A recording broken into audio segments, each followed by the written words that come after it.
जन कल्याणम महासभा द्वारा दशहरा के अवसर पर गंगा हुक उन्नाव में भव्य कार्यक्रम हुआ।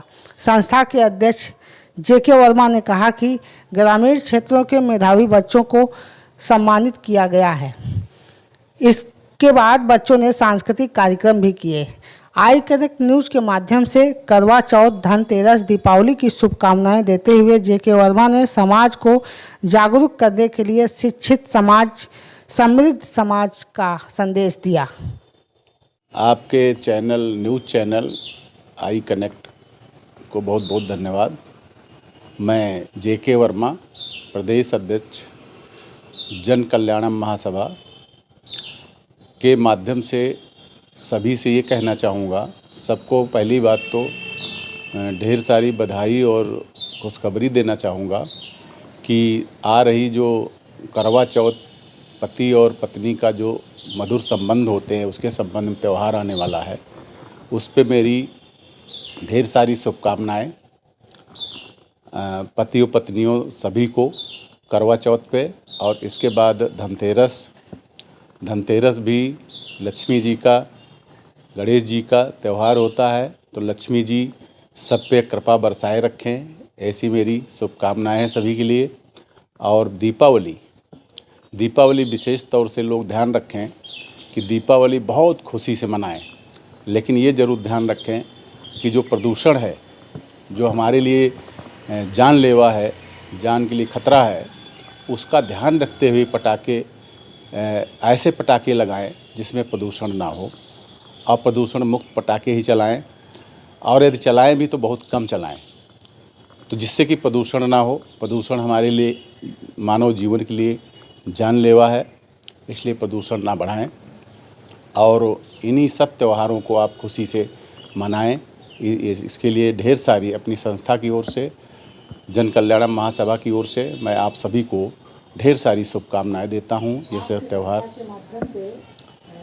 स्कूली बच्चों को प्रोत्साहित किया जाता है। हाँ, मेरी संस्था है, एक तो शिक्षा पे काम करती है, और शिक्षा पे भी काम शहरों में नहीं करती है, ये गांव स्तर पे और देहात स्तर पे करती है, जहां पर शिक्षा की जो मशाल जलाई जाए, जहां पे वास्तव में लोगों को ज़रूरत है बताने की, समझाने की, कि वहाँ के लोग पिछड़े रहते हैं, पढ़ जाते हैं, फिर भी उनको नॉलेज नहीं रहता है, कैसे नौकरी में अप्लाई करें, कैसे नौकरी करें, कैसे कोई उद्योग धंधा करें, कैसे व्यवसाय करें।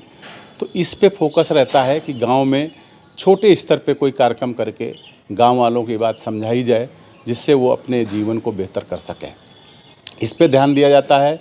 साथ में सामाजिक कार्य किए जाते हैं, जैसे अभी हम लोगों ने एक दशहरा पे राम विजय मेला का आयोजन किया, जिसमें बहुत से बच्चे, जो मेधावी बच्चे थे, उनको सम्मानित किया गया, जो बहुत अच्छे। ये था गंगा हुक, कल्याण चौक गंगा हुक, हरदोई ज़िले में लकड़हा के पास था, और हाईवे के निकट था। बहुत ही भयंकर, बहुत बड़ी संख्या में लोग, भीड़ आई मेले में। उनको सबको यही शिक्षा के बारे में महत्व समझाया गया कि शिक्षा एक 100 तालों की चाबी एक है, जिसके माध्यम से सभी समस्याओं का निदान किया जा सकता है।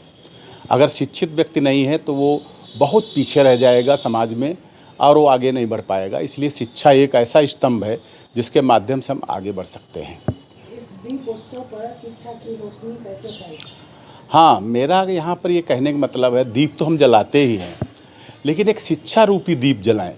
शिक्षा रूपी दीप ये है कि वो हमेशा जलने वाला रहेगा, उसमें हमेशा प्रकाश रहेगा। अगर किसी को आपने शिक्षा दे दी, तो शिक्षा रूपी दीपक जो जलेगा, वो कभी उसका प्रकाश ख़त्म नहीं होगा, बल्कि वो प्रकाश बढ़ता जाएगा। अगर दीपक का प्रकाश, एक आपने दीपक जलाया, तो समझ लो एक मात्र आपने एक दीपक जलाया है। अगर एक व्यक्ति को शिक्षित कर दिया, तो उसका प्रकाश समझ लीजिए कहाँ तक जाएगा, इसका आप आकलन नहीं कर सकते हैं। इन्हीं विचारों के साथ दीपावली का क्या कहना चाहिए? दीपावली और जो भी त्यौहार आ रहे हैं, उनके लिए मैं ढेर सारी अपनी संस्था की ओर से शुभकामनाएं देना चाहूँगा कि सभी लोग अमन चैन से रहें और अच्छे से त्योहारों का आनंद लें और त्यौहार मनाएं। धन्यवाद। आप आई कनेक्ट को धन्यवाद देते हुए अपने शब्दों को विराम देता हूँ। जय हिंद।